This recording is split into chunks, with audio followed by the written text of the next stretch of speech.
ኣደኢታይ ካብኡ ምስ ወፃ ኣብ ሓደ ከተማ ኸይደን ኣብ ሓደ ኣዳራሽ ብዝኾነ ጉዳይ ናይ ዝዛረረቡ ሰባት ድምፂ ሰሚዐን ወላ ሓደ ኸይጋብዘን ሰተት ኢለን ኣተዋ። ኣብ ማእከሎም ኮፍ ኢለን ድማ ነቲ ዝርርብ ክሰምዓ ጀመራ። እቶም ኣብቲ ኣዳራሽ ዝነበሩ ሰባት ናይ ኣደኢታይ ማንነት ስለ ዘይፈለጥዎ ስርቕ ኣቢሎም እናጠመትዎን ጉዳዮም ቀጸሉ።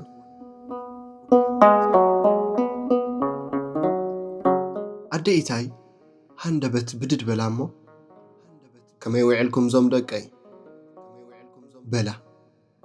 ኩሎም ድማ ብኣኽብሮት እግዚኣብሔር ይመስገን በሉ። ካብ ኮፍ ኢሎምሉ ዝነበሩ እናተስኡ ኮፍ በሉ ዞም ደቀይ ኢለን ንኩሎም ጠመተኦም። ዝሓወይ ኣብዚ ሕጂ ክትብሎ ዝጸናሐካ ሓሳብ ተቃውሞ ኣለኒ።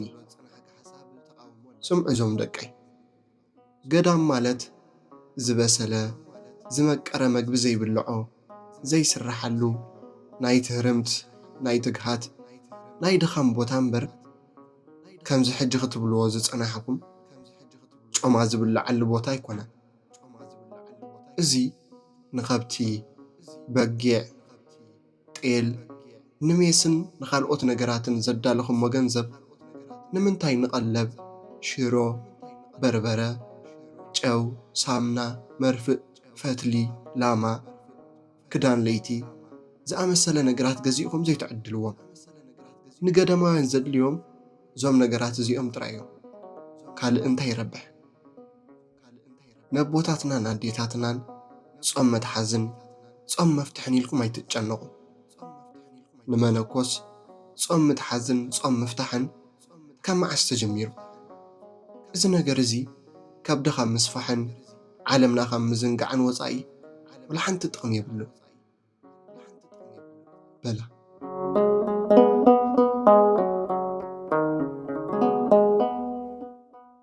ኣዴና ንሶም ከምዚ ይበሉና፣ ንሕና እውን ብዘይፍቓዶም ኣይንገብርን ኢና። ድሓርካ ንሕና እውን ናብ ኣቦታትናን ኣዴታትናን ኬድና ጾም ኣትሒዝናዮም ጾም ኣፍቲሕናዮም በረኸት ተቐቢልናን ተመሪቕናን ደስ ኢልዎም ኢና ንመጽእ በለ። እቲ ጠኒፍዎም ዝነበረ እንታይ ክፍኣት ኣለዎ? ኩሉ ግዜ ይኮንን ዝበልዑ ኣብ ዓመት 2 ግዜ ስጋ ምብላዕ ሓጢኣት ድዩ በለ። ካልእ ኣብቲ ኣኼባ ዝነበረ ኣደኢታይ ፍሽኽ በላ።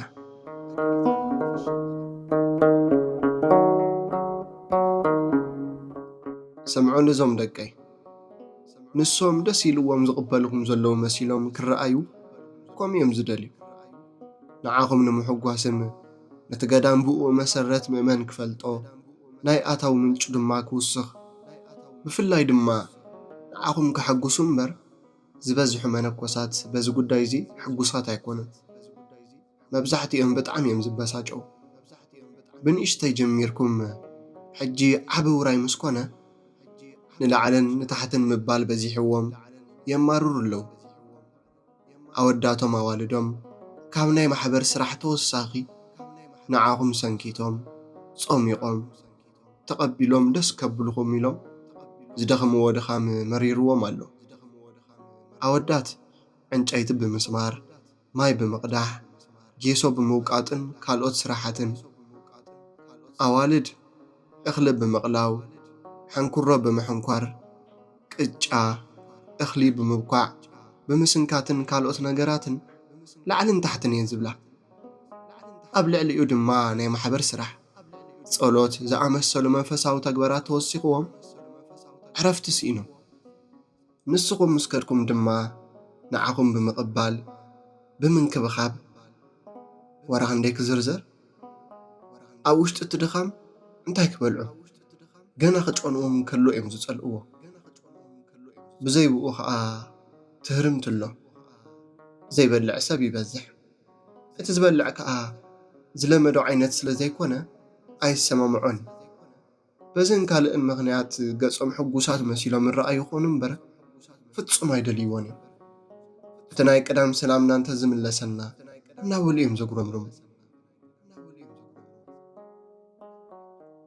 ድሓር ከኣስ ይትረፍዶ ኣብ ዓመት 2 ግዜ ሓንቲ ሰዓት እውን እንተኾነ ንመነኮስ ስጋ እንታይ ድዩ? መቸም ስብሒ ይኮነን እዩ። ጽንዓቱ ጉልበቱ ሓይሉ ካብ ፈጣሪ እምበር ካብ ስጋ ድዩ? ድሓር ከኣስ ኣብ ዓመት 2 ግዜ ጥራይ ዲኻ ዝበልካ? እንታይ 2 ግዜ ጥራይ ደኣ? ከልቢ ዝቐደዶ ዝብኢ ኣትዎ እዩ ነገሩ። ሕጂ እሞ ናብ ገዳም ዝኸይድ ዘበለ ኩሉ ምሕራት ጥራይ ኮይኑ ስርሑ። መነኮሳት እኮ ደም መበሊ ገደብ ሲኢኖም ዘይኮኑ ብኸይብሉና ገመድ ተኣሲሮም ንዓኹም ዘሐጉሱ ዘለዉ መሲልዎም ሱቕ ኢሎም ዘለዉ። ንሕና እውን ምስኦም ሓቢርና ጾማት ሒዝና ተባሪኽና ተመሪቕና ኢና ንመጽእ ዝበልካ እዚ ወደይ ኣይትጋገ።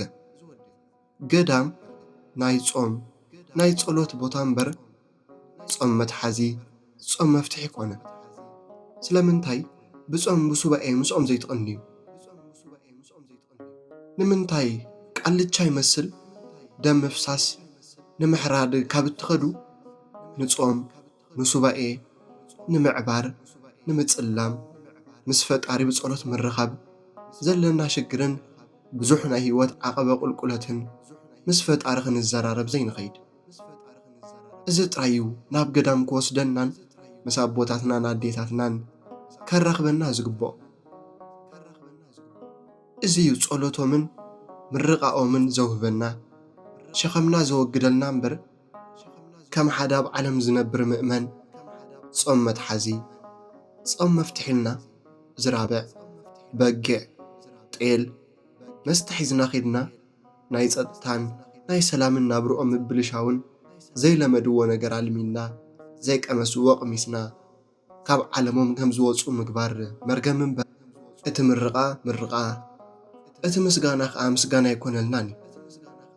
ሓሪድካ ጠቢስካ ምብላዕ ንገዳማውያን ብዝተፈላለየ መልክዕ ብዝተፈላለየ መስፈርቲ እንተዝስፈርን እንተዝምዘንን ከብዲ ምግፋሕን ካብ ዕላማ ምዝንጋዕን እንተዘይኮይኑ ወላ ሓንቲ ጥቕሚ የብሉን።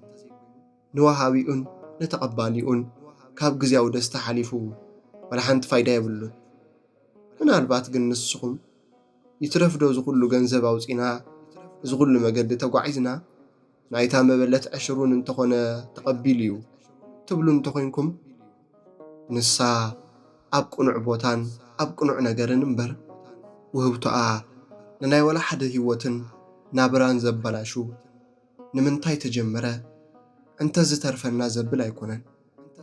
ኣብ ዘየድሊ ቦታ ኣይወደቐን። እሳ ዘቐረበቶ ሞባእ ልክዕ ከም ናይ ኣቤል መስዋእቲ ንጹህ እዩ ነይሩ።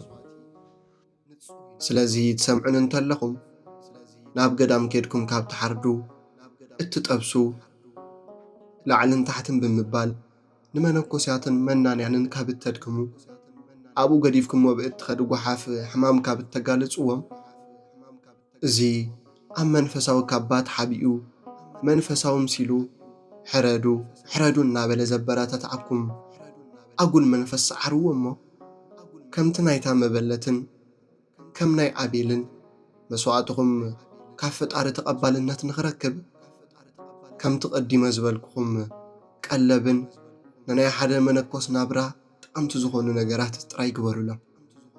ንስኹም ድማ ኣብ ከተማኹም ምስ ኣዝማድኩም ቤተሰብኩም ጾምኩም ሓዙ ጾምኩም ፍትሑ። ከምኡ ምግባር ወግዕን ደንበን እዩ። በኣርዞም ደቀይ ሓንሳብ ኣልሚድናዮም ኢና እንታይ ጸገም ኣለዎ ብዝብል ገመድ እንተዘይተጐቲትኩም ሓደ ብትኽክል ናይ ገዳም ስርዓትን ሕግን ሓልዩ ንመነኮሳት ናይ ልቦም ዝፈልጥን ዝድግፎምን ናይ ሓደ ማሕበር ምሳሌ እንተኾነኩም ክነግረኩም።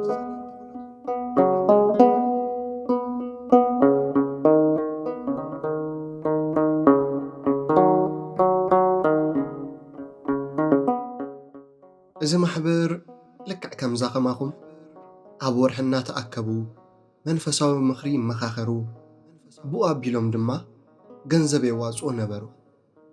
በቲ ዝኣከብዎ ገንዘብ ድማ እቶም መነኮሳትን መናንያንን እንታይ ከም ዘድልዮም ተዘራሪቦም ክዳን፣ መግቢ፣ ሽሮን በርበረን፣ ጨው፣ ሳምና፣ ዘይቲ፣ ፈትሊ፣ መርፍእ፣ ላማ፣ ጥሕኒ፣ ጥረታት፣ ናይ ለይቲ ክዳን ነቲ በረኻ ንዝወርድሉን ዝድይብሉን ንዕኦም ዝምጥን ጫማ ልዕሊ ኩሉ ድማ ነተን ኣዋልድ መናንያንን መነኮሳትን ናይ ወርሒ ግደይተአን ክመፀን እንከሎ ዝጥቀማሉ ሒዞም ሆ እናበሉ ብክልተ ብሰለስተ መኪናት ዓጅቦም ዘይኮነስ ካብኦም ዝተመርፁ ሰባት ከይዶም ኣወዳትን ኣዋልድን ካብ ዓቢ ክሳብ ንእሽቶ ንኩሎም ዓዲሎም ንኩሎም ሓጒሶም ካብ ኩሎም ልባዊ ጸሎትን ምስጋናን ተቐቢሎም ይምለሱ። ንህልኩም ደኣ እዚዩ እቲ ትኽክል ውህብቶ እዚ እቲ ናይ ኩልኹም ገዛ ብበረኸት ዝመልእ በቃ ምሳሌን ተወዳዳሪ ዘይብሉን ነቲ ገዳም ዘድሊ ውህብቶ እዚ ጥራይ እዩ።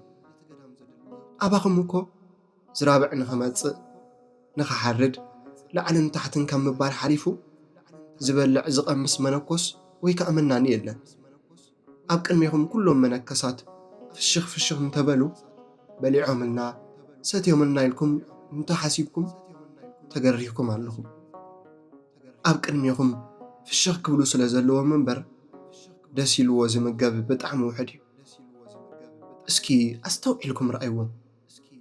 ምናልባት ገና ሽዑ ዝመፀ ሓድሽ ተምሃራይን ምስ ናትኩም ምምፃእ ካብ ዝተፈላለየ ቦታ ዝመፀ ጋሻይ ምሳኹም ሓቢሩ ዝሳተፍ ንዕኦም ክተብልዕዎም እንተደሊኹም ግን ኣብ ቦትኦም ከድኩም እምበር ኣብ ገዳም ኣይኮነን። ገዳም ክበሃል እንከሎ ናይ ፀዋሚ ተሓራሚ ናይ ጽሞና ቦታ እምበር ናይ መገባበዚ ኣዳራሽ ኣይኮነን።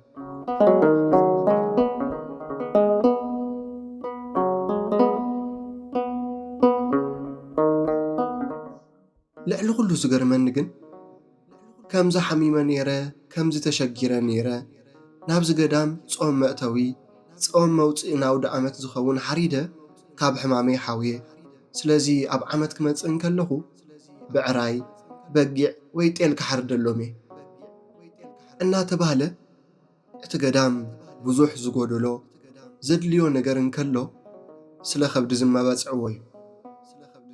እስከ ብሞተ ኢለኩም መብፅዓ ከምዚ ድዩ? ካብ ሕማም ምሕዋይ ካብ ሽግር ምውፃእ ይትረፍዶ ናብ ገዳም ኬድካ ኣብ ገዛኻ ኮፍ ኢልካ ብስም እቲ ገዳም ተለሚንካ እውን ድሌትካ ሰምረልካ እዩ። ግን እቲ መብፅዓ ንገዳማውያን ክዳንን ኣቐዲመ ዝገለጽክዎም ማሕበራት ከም ዝገብርዎ ንቤተ ክርስቲያን ዕጣን፣ ጥዋፍ፣ ሽምዓ፣ ምንጻፍ፣ ንዋየ ቅድሳትን ካልኦት ተመሳሰልቲ ነገራትን እንተዝኸውን እቲ ሕማም እቲ ሽግር ተመሊሱ መጸና ነይሩ ኸውን ግድን ብዕራይ በጊዕ ጤል ምሕራድ ንምንታይ ኣድለየ? እዚ ከም መብፅዓ ኮይኑ ብሓጎስ ኣይጠቓዓሉን እጃኹም ኢለኩ እቲ መባፅዕዎ ፍለጡ።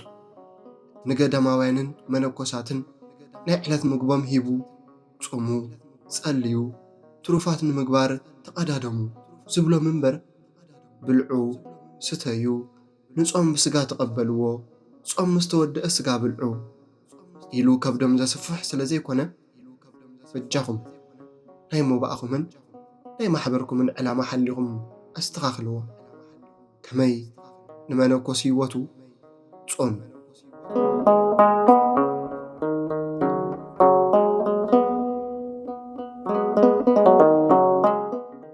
ሓደ ካብቶም ተኣኪቦም ዝነበሩ ኣብ መንጎ ቋረፀን እሞ ኣደ ኢታይ ኣብ ገዳም ወላዳ ኣይተሓረድ እምበር ኩሉ ግዜ እኮ ኣይኮነን። ኣብ ግዜ ክብረ በዓላትን ቅድሚ ጾም ምእታውን ጾም ምስ ተወድአ ናይ ኣውደ ዓመትን ጥራይ እዩ። ከምዚ ምግባር እንታይ ክፍኣት ስለ ዘለዩ ማዕረ ክንድስ ዘውቅሰና ዘሎ። ከምዚ ድማ ኣብ ገዳም ጥራይ ዘይኮነ ኣብ ብዙሓት ኣድባራት እውን ጌርናዮ ኢና ንገብር እውን ኣለና። ከምዚ ንስኽን ትብልኦ ዘለኽን እንተኾይኑ ግን እዚ ኩሉ ንገብሮ ዘለና ጌጋ ጥራይ ዘይኮነስ ሓጢኣት እውን እዩ። ስለዚ ኣነ ብወገነይ ጉድኣት ዘለዎ ኮይኑ ይስማዓኒ በለ ናይ ኣደ ኢታይ ኣዘራርባ ዘይጠቅም ምክርኻር እዩ ኢሉ ብልቡ ሓሰበ።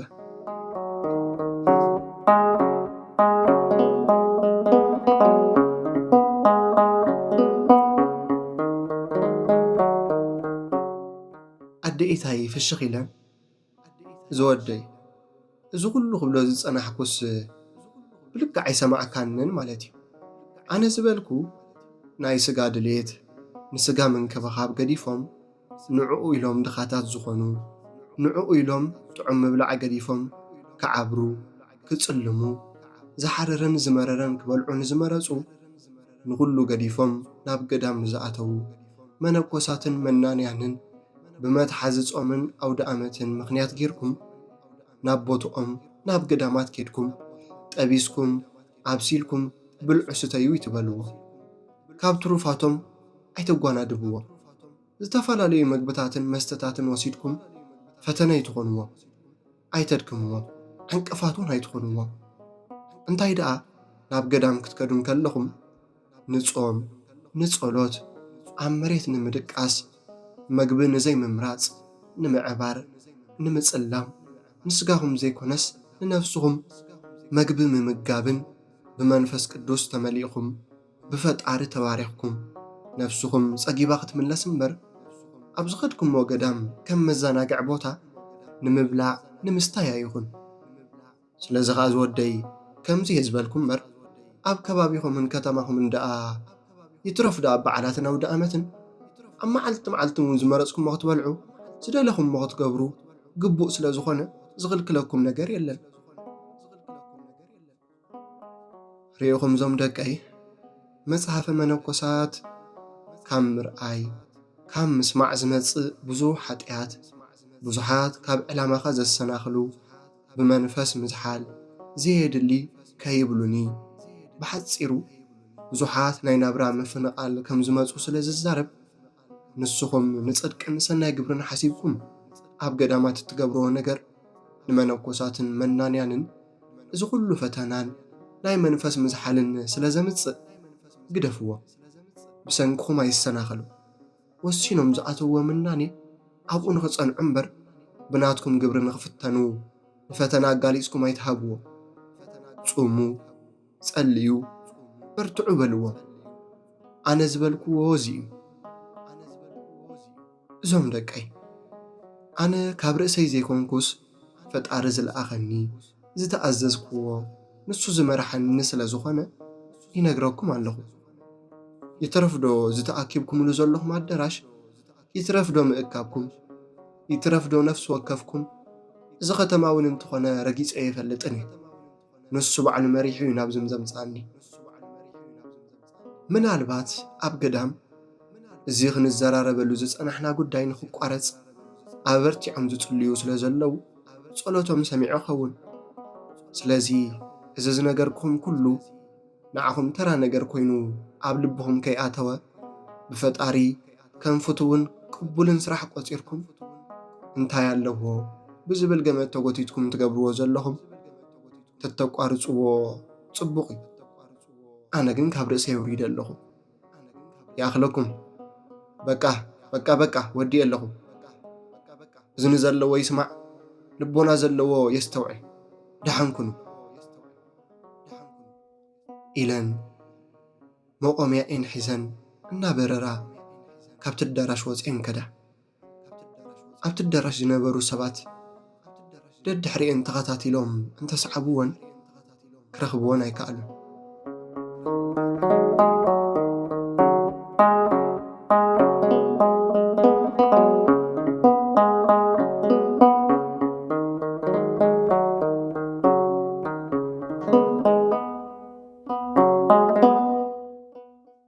ኣደ ኢታይ ኣብ ሓደ ቤተ ክርስቲያን ኣብ ሓንቲ ጽላል ኮፍ ኢለን ካብቲ በረኻ ተኣዚዘን ካብ ዝመጻ ኣብ ውሽጢ 3 ዓመታት ዘጋጠመን ክፉኡን ጽቡቕን ናብ ድሕሪት ተመሊሰን እናዘከራ ምስ ነብሰን ጽውግ ፍሽኽ እናበላ ይዕልላ ነበራ።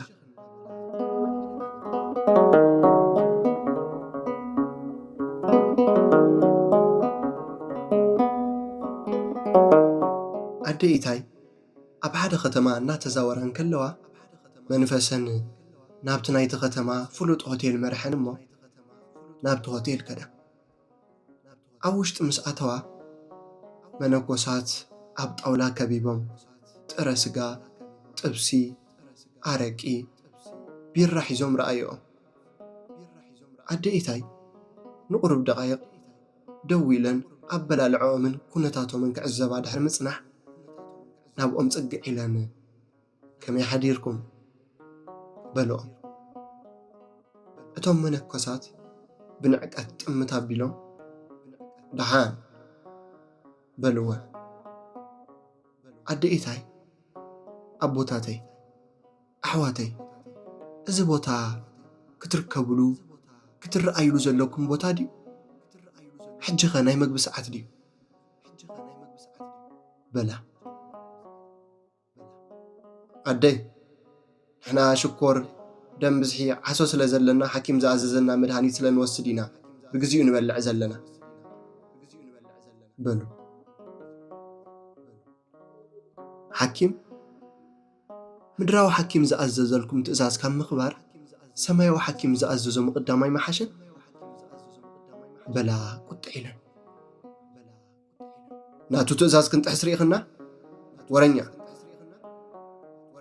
በሉ ሓደ ካብኣቶም ትቕብል ኣቢሎም ግደፋ በጀኻ እዚኣ ሓሳዊት እያ ተመጻደቒት